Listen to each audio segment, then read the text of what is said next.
Monde quotidien d'aujourd'hui, vendredi 20 octobre 2023. Thème: la puissance de la grâce transformatrice. La puissance de la grâce transformatrice.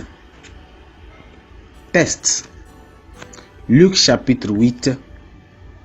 Luc chapitre 8. Lisons à partir du verset 1 jusqu'au verset 4.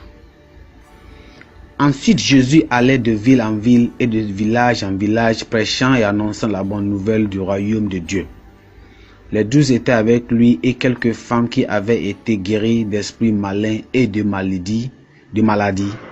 Marie dite de Magdala, de laquelle étaient sortis 7 démons.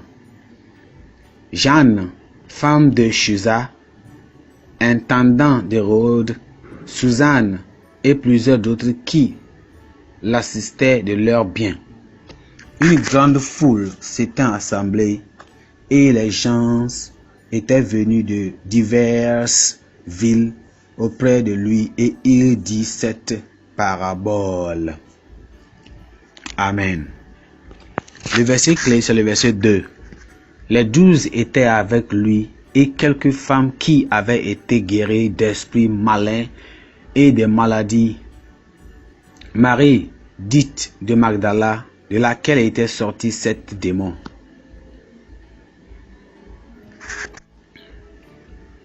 L'histoire de Marie, dite de Magdala, dans le Nouveau Testament démontre la grandeur de la puissance de Christ sur le péché et les forces sataniques.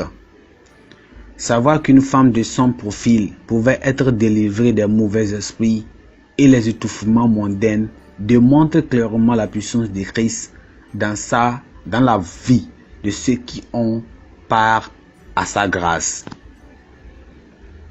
Marie de Magdala avait expérimenté la plénitude de la touche de Jésus-Christ pour le salut de son âme et la délivrance vis-à-vis de toutes les œuvres du diable.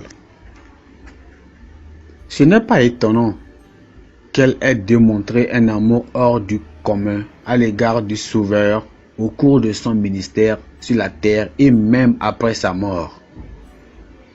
Elle a résumé le vrai amour, le soin, l'engagement et la consécration que tout croyant devrait témoigner à notre Seigneur et Sauveur.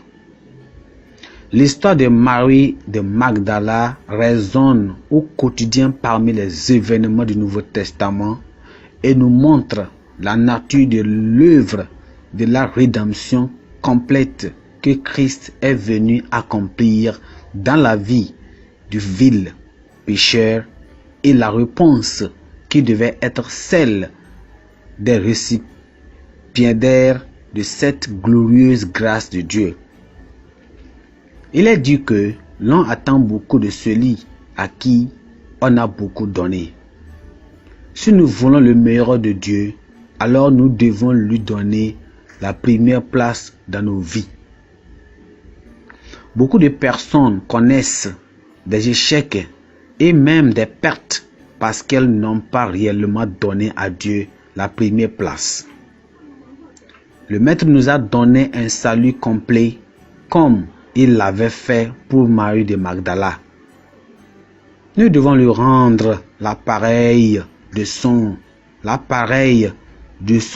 amour par une loyauté et une soumission sans faire envers sa parole et de sa volonté. Sans faille envers sa volonté et sa parole. Que le Seigneur nous aide vraiment à rendre et à donner le Seigneur un amour rempli de loyauté et une soumission sans faille envers sa parole et sa volonté. Amen. Pensée du jour. Un amour si merveilleux requiert notre tout.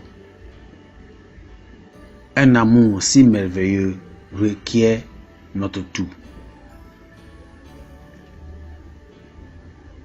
La Bible en un an. Apocalypse chapitre 22,